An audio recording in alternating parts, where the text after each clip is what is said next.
Iran के नए राष्ट्रपति से इजराइल को खतरा क्यों है, आज जानेंगे। सारी वीडियो का सच बने रहिए हमारे साथ और इसी तरह की और रहस्यमयी जानकारी प्राप्त करने के लिए हमारे चैनल ट्रू हिस्ट्री को आज ही सब्सक्राइब करें और बेल आइकॉन को प्रेस करें। दोस्तों, ईरान के राष्ट्रपति इब्राहिम रईसी की मौत के बाद वहां के सुप्रीम लीडर ने कुछ नए नेताओं को यह पोस्ट संभालने का काम दे दिया है। वहां के supreme leader Ayatollah Ali Khamenei के सबसे भरोसेमंद इंसान जो अब बचे हैं वह मोहम्मद मुखबिर, उन्हीं को ईरान का नया राष्ट्रपति बना दिया गया है। दोस्तों, ईरान की पॉलिसी पश्चिमी देशों के लिए बहुत ज्यादा खिलाफ रहती है और राष्ट्रपति रईसी ने हेलीकॉप्टर क्रैश में अपनी मौत से मैं 1 महीने पहले इसराइल पर हमला करने में ईरान की अगुवाई की थी। इसलिए हर ईरान का दुश्मन देश और हर ईरान का दोस्त देश अब नए राष्ट्रपति पर नजर गड़ाए हुए हैं और देख रहा है कि उनकी क्या सोच है, ये क्या उदारवादी है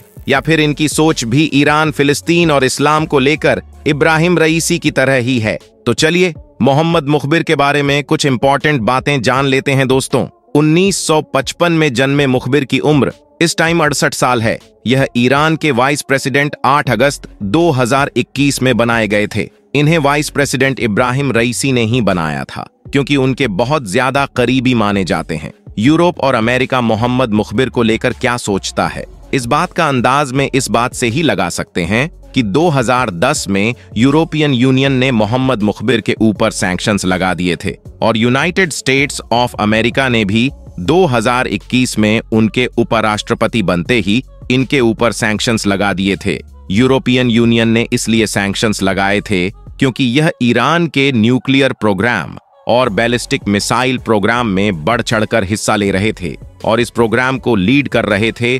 2012 में इनके ऊपर यह सैंक्शंस हटा दिए गए और अमेरिका ने जो 2021 में सैंक्शंस लगाए थे वह नहीं हटाए क्योंकि यह उपराष्ट्रपति बनने से पहले ईरान की बहुत बड़ी संस्था जिसे सीताद कहा जाता है या फिर ईआईको, तो इसका मतलब है यह इस संस्था के हेड थे। यह संस्थान 1979 में बनाई गई थी जब ईरानियन रिवॉल्यूशन हुआ था। इसके अंदर में उस टाइम कि ईरान की बहुत सारी बड़ी छोटी कंपनी पर गवर्नमेंट ने अपना अधिकार कर लिया था। इसके बाद से लगातार इस कंपनी के एसेट्स बढ़ते रहे। इस सरकारी कंपनी के अंदर 32 से ज्यादा अलग अलग छोटी बड़ी कंपनी जाती है जो ईरान के फाइनेंस और टेलीकम्युनिकेशन और मेडिकल जैसे सेक्टर की है। 2013 में ही इस कंपनी की वैल्यू 95 बिलियन थी। अमेरिका ने इसीलिए उनके ऊपर सैंक्शंस लगाए क्योंकि अमेरिका का कहना है कि यह सरकारी संस्था बहुत सारी ईरान की प्राइवेट कंपनी पर कब्जा करके बनाई गई है जो कि ह्यूमन राइट्स का उल्लंघन है। हालांकि अमेरिका ह्यूमन राइट्स का इतना सपोर्टर है कि फिलिस्तीन के 50,000 लोगों की जान चली गई और वह कह रहा है कि फिलिस्तीन में जेनोसाइड नहीं हो रही है और वह लगातार इजराइल को हथियार दे रहा है। ऐसा अगर कोई दूसरा देश कर रहा होता तो उसके ऊपर अमेरिका सेंसेशन लगा चुका होता। अब क्योंकि दोस्तों इस कंपनी के हेड जो कि ईमान खामनेई के नाम पर बनी है वह उनके सुप्रीम लीडर के सबसे करीबी ही होते हैं, इसीलिए मोहम्मद मुखबिर के बारे में अंदाजा लगाना मुश्किल नहीं है कि वह ईरान के सुप्रीम लीडर के कितने करीबी हैं। इसी के साथ साथ इस कंपनी को संभालने से पहले वह ईरान के सुप्रीम लीडर की वफादार आर्मी जिसे IRGC आर्मी कहा जाता है 1980 में उसके ऑफिसर भी रह चुके हैं। इतना ही नहीं, 2022 में जब रूस यूक्रेन वॉर चल रहा था तो रूस ने ईरान से बहुत सारे हथियार खरीदे थे। ईरान के शाहिद ड्रोन और बैलिस्टिक मिसाइल, यह पूरी डील रशिया के साथ मोहम्मद के अंडर में हुई थी जिसके लिए इन्होंने 2022 में रूस का दौरा भी किया था। अब ईरान की सुप्रीम लीडर ने इन्हें नया प्रेसिडेंट नियुक्त किया है। साथ में उनकी टीम भी बनाई गई है जिसमें वाइस प्रेसिडेंट और दूसरे बड़े लीडर्स हैं। सुप्रीम लीडर ने कहा कि ईरान के संविधान के मुताबिक 50 दिनों के अंदर या आपकी जिम्मेदारी है कि इलेक्शन करवाकर नया राष्ट्रपति बनाया जाए और तब तक देश को संभालने की जिम्मेदारी भी इन्हीं के ऊपर है। और क्योंकि इजराइल फिलिस्तीन का वार चल रहा है, मिडिल ईस्ट में ऑलरेडी क्राइसिस चल रही है और ईरान ने भी 1 महीने पहले इजराइल के ऊपर हमला किया था, तो इजराइल के साथ भी उनके रिश्ते अच्छे नहीं हैं। इसलिए इस पद को संभालना इस टाइम बहुत बड़ी जिम्मेदारी है। खैर, इन्होंने जैसे ही राष्ट्रपति पद संभाला वैसे ही मीटिंग करके इलेक्शन की घोषणा भी कर दी और बताया कि शेड्यूल के मुताबिक 28 जून को ईरान के 14वें प्रेसिडेंशियल इलेक्शन लड़े जाएंगे। 30 मई से 3 जून तक कैंडिडेट्स अपना रजिस्ट्रेशन कर सकते हैं। हालांकि नए कैंडिडेट्स जो इलेक्शन लड़ेंगे वह कौन होंगे इस बारे में क्लियर नहीं है।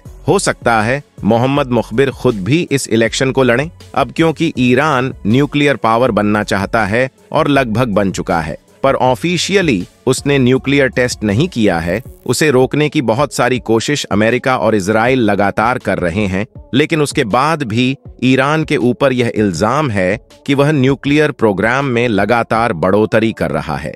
ईरान के सुप्रीम लीडर भी ईरान को न्यूक्लियर पावर बनाना चाहते हैं, इसीलिए कोई ऐसा राष्ट्रपति ईरान को चुनना होगा उनके इस सपने को पूरा कर सके। और ऐसी सिचुएशन में मोहम्मद मुखबिर सबसे आगे दिखाई देते हैं, क्योंकि वह ईरान के न्यूक्लियर प्रोग्राम में बढ़ चढ़कर हिस्सा ले रहे थे। तो हो सकता है ईरान के सुप्रीम लीडर इन्हें भी इलेक्शन लड़ने का आदेश दें, ताकि उनकी पॉलिसीज जो इब्राहिम रईसी इंप्लीमेंट कर रहे थे वह यह करते रहे। लेकिन दोस्तों, अब यह ईरान के सुप्रीम लीडर आगे चलकर नहीं बन सकते। भले मोहम्मद मुखबिर अयातुल्लाह अली खामेनेई के काफी खास आदमी हो, पर ईरान का जो सुप्रीम लीडर होता है, जो वहां का सबसे बड़ा नेता होता है, उसे केवल एक बार चुना जाता है, फिर वह लाइफ टाइम तक रहता है। इस टाइम अयातुल्लाह अली खामेनेई है। उस नेता की खासियत यह होती है कि वह न सिर्फ ईरान का सबसे बड़ा नेता होता है, बल्कि वहां का सबसे बड़ा धार्मिक नेता भी होता है। और मोहम्मद मुखबिर क्वालिफिकेशन के हिसाब से कोई धार्मिक नेता नहीं है, जैसे कि इब्राहिम रईसी थे और उन्हें ही ईरान के अगले सुप्रीम लीडर के तौर पर देखा जा रहा था।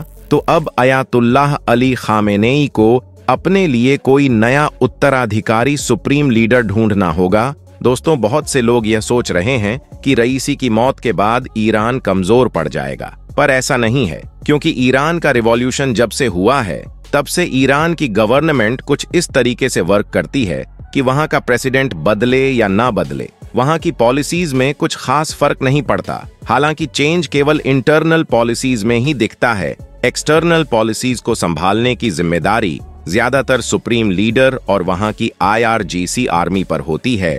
आप खुद देख सकते हैं कि ईरान के लोग उनकी मौत के बाद रो रहे हैं, और किसी भी देश में कोई भी घटना हो, उस दिन शादी या बहुत सारे दूसरे प्रोग्राम्स ऑलरेडी फिक्स होते हैं। तो ऐसे में किसी और सिचुएशन के फॉरवर्ड को यह कहकर दिखाना कि वह अपने प्रेसिडेंट की मौत के बाद आतिशबाजी कर रहे हैं। तो दोस्तों, आज की वीडियो में इतना ही। मुझे उम्मीद है कि इस वीडियो से आपकी नॉलेज बड़ी होगी। वीडियो पसंद आई हो तो इसे लाइक और शेयर कीजिए। ऐसे इंटरेस्टिंग टॉपिक पर नॉलेज फुल वीडियो देखने के लिए हमारे चैनल को सब्सक्राइब करके बेल आइकन को प्रेस कर दीजिए।